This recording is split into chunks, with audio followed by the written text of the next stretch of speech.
देखो, आज का हमारा क्वेश्चन है, अच्छा क्वेश्चन है, काफी बार पूछा जाता है एग्जाम में। Distinguish between bailment and pledge. Sir, bailment के बारे में और प्लेज के बारे में आपको क्या करना है? डिफरेंशिएट करना है। सर, बेलमेंट का मतलब आपको मैंने कल वाली क्लास में बताया था कि एक बेलर होता है जिसके पास गुड्स है। वो अपने गुड्स किसको दे रहा है? बेली को दे रहा है, किसी पर्टिकुलर पर्पस के लिए। और जैसे ही वो पर्पस कंप्लीट हो जाएगा, या तो बेली उसका सामान वापस कर देगा या उसको डिस्पोज ऑफ कर देगा, as per the direction given by the bailor. As per the direction given by the bailor, जैसा बेलर ने बोला है उस हिसाब से। तो यहाँ पे देखो, सबसे पहले फिर दोबारा से बेलमेंट की क्या आ रही है? डेफिनेशन आ रही है, हमने पढ़ रखी है। The delivery of goods by one person to another for some purpose upon a contract that the good shall when the purpose is accomplished be returned. ये हमने लास्ट क्लास में पढ़ा था। Disposed of according to the direction of person delivering them.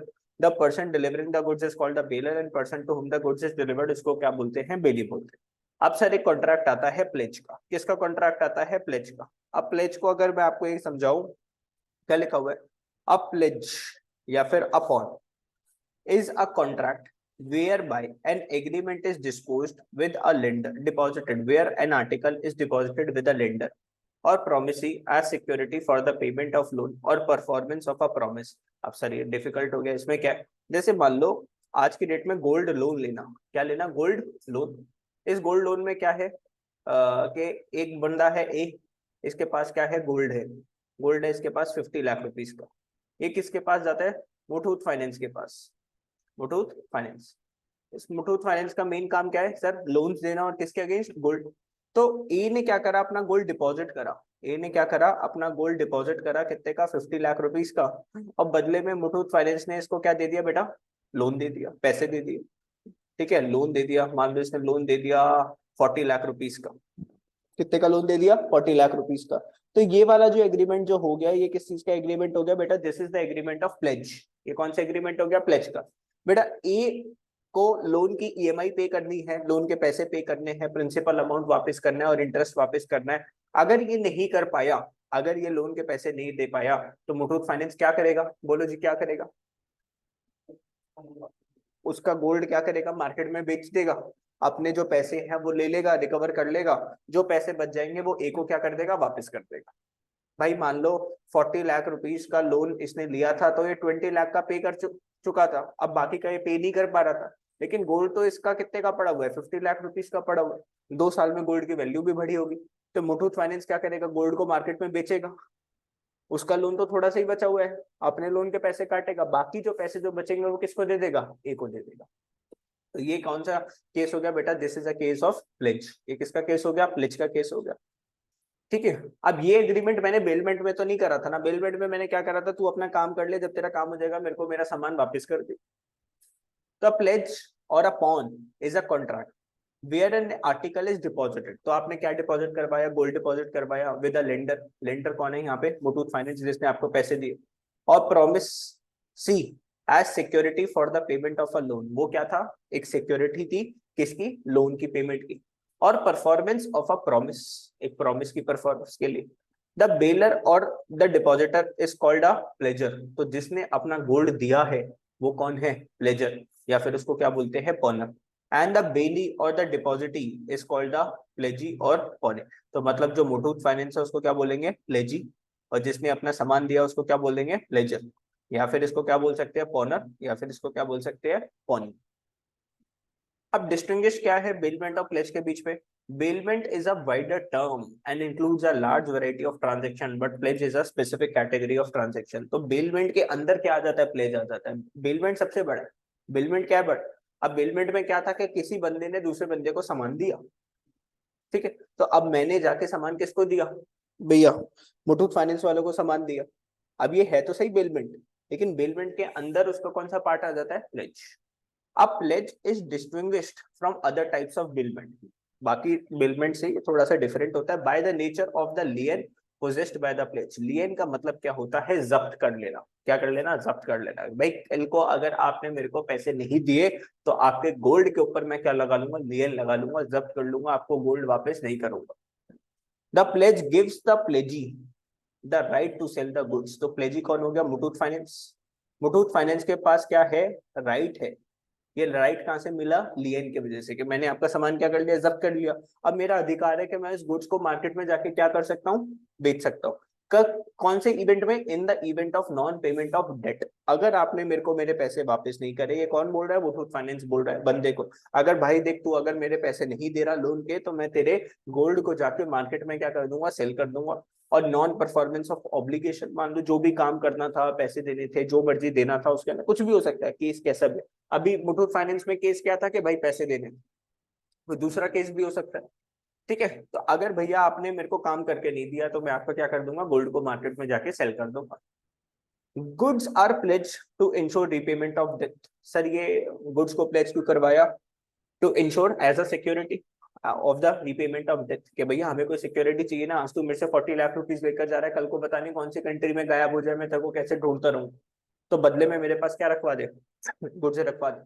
Of a performance of a promise, but goods may be bailed for any purpose. लेकिन goods की bailment की बात करते हैं तो बिलमेंट किसी भी पर्पस के लिए हो सकता है। यहाँ पे जो प्लेज के अंदर हमने जो गुड्स जो लिया वो क्यों लिया? For the security of payment of debt. और यहाँ पे जो बिलमेंट के अंदर जो गुड्स हमने जो बिल जो करवाए जो रखा, उसका पर्पस कुछ भी हो सकता है। जरूरी नहीं है कि वो कोई गारंटी के लिए, कोई सिक्योरिटी के लिए, नहीं, पर्पस क्या है, कैसा भी हो सकता है। Goods are placed as a security, but these are built for carrying out a specific purpose or for a particular period of time. So goods are pledged as a security, but they are built for carrying out a specific purpose for a particular period of time. कि भैया 4 साल के लिए मेरे पास रहेगा, जब तक तू पैसे दे देगा, जैसे पैसे दे देगा मैं तेरे को वापस कर दूंगा। The purpose of bailment may be to enable the bailee to make use of billed goods. Such a personal use of goods is denied to a pledgee. अब देख, जैसे मान ले मैंने मुथूट फाइनेंस को क्या दे रखा है? अपना गोल्ड दे रखा है। अब मान ले मेरे को कोई पार्टी में जाना था, तो मैं उसको ये बोल सकता हूँ यार एक दिन के लिए मेरा गोल्ड वापस कर दे, मुझे रात को पार्टी में पहनने के लिए जाना है। वो ऐसे दे देगा आपको? नहीं देगा सर, नहीं देगा। तो यहाँ पे purpose of bailment was to enable the bailee to make use of the goods. सामने वाला क्या कर सकता था? गुड्स को यूज कर सकता था। Such a personal use of good is denied to a pledging. और यहाँ पर देख, अगर ये जो मुथूट फाइनेंस वाला है, अगर मैंने इसको गोल्ड दिया, तो क्या ये मेरे गोल्ड को यूज कर सकता है? नहीं कर सकता। अब मैं कौन? मान लो मैं हो गया बेलर, बेलर ने बेली को सामान दिया, तो मैं कौन हो गया? बेलर, जिसने गोल्ड दिया किसको? उसको, मुथूट फाइनेंस को। तो वो कौन हो गया सर? बेली। बेली बोले तो प्लेजी, है ना? तो क्या वो प्लेजी यूज कर सकता है क्या गुड्स को? Such a personal use of goods is denied to a pledgee. तो प्लेजी उसको पर्सनल यूज के लिए यूज नहीं कर सकता। पता चला मुथूट फाइनेंस वाले की बीवी मेरी वाइफ का गोल्ड पहन के जा रही है, ऐसा हो सकता है? नहीं हो सकता ना। Both bailment and pledge can be effective only of movable property, and both there is only transfer of possession and not that of ownership. Both bailment and pledge can be effective only of, किसके ऊपर लगता है ये? सिर्फ movable property के ऊपर, immovable property पे नहीं लगता। इमूवेबल प्रॉपर्टी क्या हो जाती है? कोई बिल्डिंग बिल्डिंग इसको मूव नहीं कर सकते। सारा किस पे लगता है? आपका मूवेबल प्रॉपर्टी पे। ठीक है, इमूवेबल प्रॉपर्टी पे नहीं लगता। चलो सर पढ़ के देख लो एक बार फटाफट से इस क्वेश्चन को, क्वेश्चन नंबर 5। कोई डाउट है पूछ लो मेरे से। क्या लिखा हो? Discuss the possession of finder of lost goods. सल मान लो एक किसी का सामान गुम हो गया, और मुझे दिखा कि यार किसी का जो ना वॉलेट पड़ा हुआ है, तो वो वॉलेट मेरे पास आ गया। अब मेरे को नहीं पता किसका सामान है किसका नहीं। तो discuss the possession of a finder, तो मैं कौन हो गया? फाइंडर, जिसको क्या मिला? किसी का खोया हुआ सामान। And right of the finder of the lost goods, तो मेरे क्या राइट्स? मेरे क्या राइट्स? क्या मैं उस वॉलेट में पड़े हुए पैसे को यूटिलाइज कर सकता हूँ सर? बोल, उसके गोलगप्पे खा सकता हूँ? नहीं खा सकता। ठीक है, तो position of finder of lost goods. Sometimes a person find certain goods. भैया किसी बंदे को कोई सामान मिल गया जो कि किसी दूसरे बंदे का था। In such cases goods do not become the property of finder. भैया जिसकी लाठी उसकी भैंस, वो मेरा सामान मेरे को मिल गया तो वो मेरा सामान हो गया क्या सर? मेरे हाथ में तो मेरा सामान हो गया? नहीं sir. The law imposes certain obligations on the finder of the goods. तो भैया जिसको वो सामान मिला है ना, उसकी कुछ रिस्पॉन्सिबिलिटीज है, ऑब्लिगेशंस है। It becomes his duty to keep the goods with care. सामान को कैसे रखना है सर? संभाल के रखना है। And take proper action to trace the true owner. और उसको आपको क्या करना है? उसके ओनर को ढूंढने की कोशिश करनी है। वो सामान जाकर आप पुलिस में भी रिपोर्ट करवा सकते हो कि सर ये सामान मिला है। And return the goods to him. अगर वॉलेट वॉलेट में पता चल रहा है उसका कोई डॉक्यूमेंट है जिसमें उसका कोई मोबाइल नंबर लिखा है, या पता चल रहा है कि ये बंदा कहाँ रहता है, तो वहां पर जाकर उसको वापस कर। A person who finds goods belonging to another and takes them into his custody is subject to the same responsibility as a bailee. जो ड्यूटीज किसकी होती है, बेली की, वैसे ही ड्यूटी आपकी क्या हो जाएगी। अब आपको किसी का सामान मिला ना, जिसको भी सामान मिलता है वो कौन होता है, बेली होता है। तो आपकी जो बेली की जो ड्यूटीज थी वो आपकी बेली की आपकी ड्यूटी हो जाएगी। Thus the act puts the same responsibility of finder as the responsibility of a bailey. तो फाइंडर की सेम रिस्पॉन्सिबिलिटीज है as that of a bailee. He also gets certain rights in respect to so found goods when the true owner cannot be found. लेकिन उसके पास कुछ और rights भी हैं अगर उसको उस गुड्स का ओनर नहीं मिला। अगर गुड्स का क्या नहीं मिला, ओनर नहीं मिला, तो उसके वजह से कुछ और राइट्स भी होते। He can sell the goods which are of perishable nature. कैसे नेचर के हैं, पेरिशेबल नेचर कि अगर मैं उसको यूज नहीं करूंगा तो खराब हो जाएगा। मान ले मैंने किसी के देखे 2 kg एप्पल गिरे हुए थे, क्या गिरे हुए थे, 2 किलो एप्पल गिरे हुए। अब मैं पता तो लगा नहीं सकता भाई किसकी है किसके नहीं है। अब अगर मैंने 1 दिन रखे रखा, 2 दिन रखे रखा, मैंने कहा कोई आएगा ले जाएगा, भाई उसको पता चल जाएगा, कोई आया नहीं, अब वो खराब हो जाते तो मैंने खा लिए भाई या बेच दिए। तो अगर गुड्स किस ऐसे नेचर का, पेरिशेबल नेचर का, उसका रखने का कोई फायदा नहीं। Right of the finder of lost goods, तो क्या क्या राइट है इसका, सबसे पहला राइट है right of लियन। In respect of the expense incurred on the found goods, the finder of lost goods has got a right of lien, that is right to retain those goods against the owner until he is paid his expenses. अब जैसे मान ले किसी का मेरे को wallet देखा गिरा हुआ था, ठीक है, दिल्ली मेट्रो पे, दिल्ली मेट्रो से मैं जा रहा था, दिल्ली मेट्रो पे मैंने देखा किसी का वॉलेट गिरा हुआ। अब वॉलेट देख कर अंदर खोल के मैंने देखा कि भाई बंदे का मोबाइल नंबर मेरे को पता चल गया। उसने बोला ठीक है सर, आप मेरा ये वॉलेट जो है ना मेरे को गुरुग्राम, बंदा कहाँ का था, गुरुग्राम का था, वो कहने लगे सर आप मेरे को लौटा दो। मैंने कहा भाई तू आके ले जा, तेरा वॉलेट है। वो कहने लगे सर मैं थोड़ा सा ऐसे ऐसे बिजी हूँ, आप आके मेरे को दे। अब गुरुग्राम से मैंने क्या करी, कैब ली, कैब में लग गए मेरे 700 रुपये उसके वॉलेट को लौटा दे। अब मैंने उसको बोला कि भाई मेरे को 700 रुपये दे दे, क्योंकि मेरे क्या लग गए, खर्चे लग गए। उसने देने से मना कर दिया, तो मैंने भी उसका वॉलेट देने से क्या कर दिया, मना कर दिया सर, कि मैं भी नहीं दे रहा फिर। तो यही चीज यहाँ पे लिखी हुई है। कह रहा है अगर आपको सामान पहुंचाने के लिए कोई खर्चा लग गया तो आप सामने वाले से खर्चा मांग सकते हो, वो आपका अधिकार है। अगर आप देने के लिए गए, अगर वो नहीं देता तो आपके गुड्स क्या कर सकते हो, लिए मतलब जब्त कर सकते हो। तो इन respect of expenses incurred on the found goods, कुछ एक्सपेंस आपका लगा उस found goods, the finder of the lost goods have right of लियन। तो जो फाउंडर है ना उस गुड्स का, उस गुड्स के ऊपर क्या है, राइट है लियन का।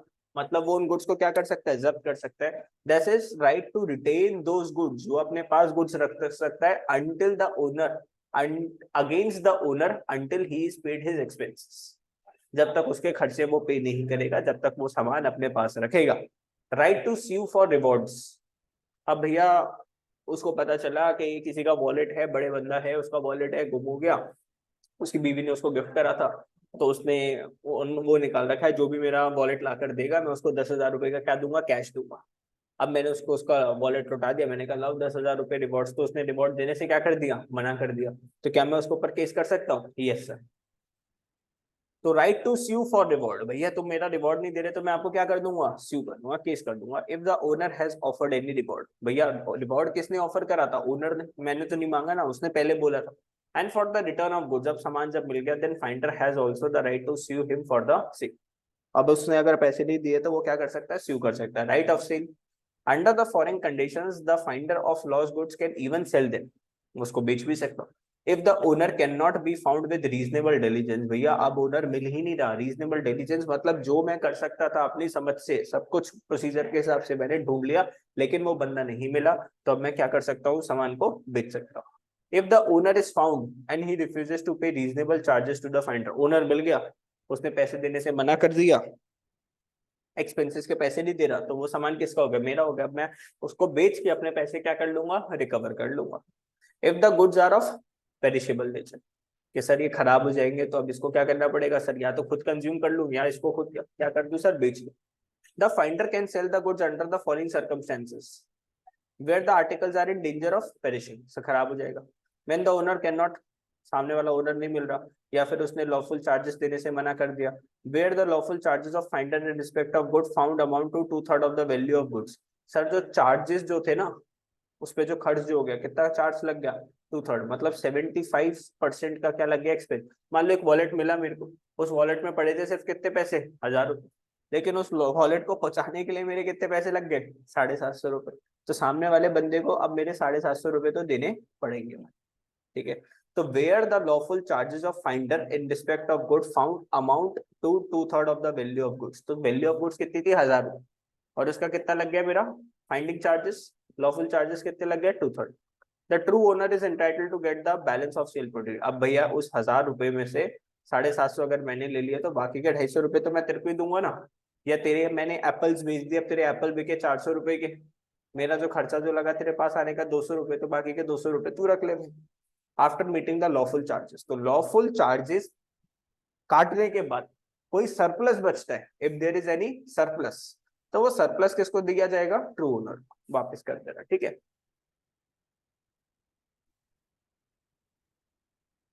No one except the real owner can claim possession of goods from a finder. मतलब सिर्फ जो मालिक जो है उस सामान का, वो ही उस सामान की क्या क्लेम कर सकता है, पोजेशन के, ये सामान मेरा है, बाकी और कोई नहीं बोल सकता ये सामान मेरा है, ये सामान मेरा है, नहीं, सिर्फ only the true owner can take the possession of goods.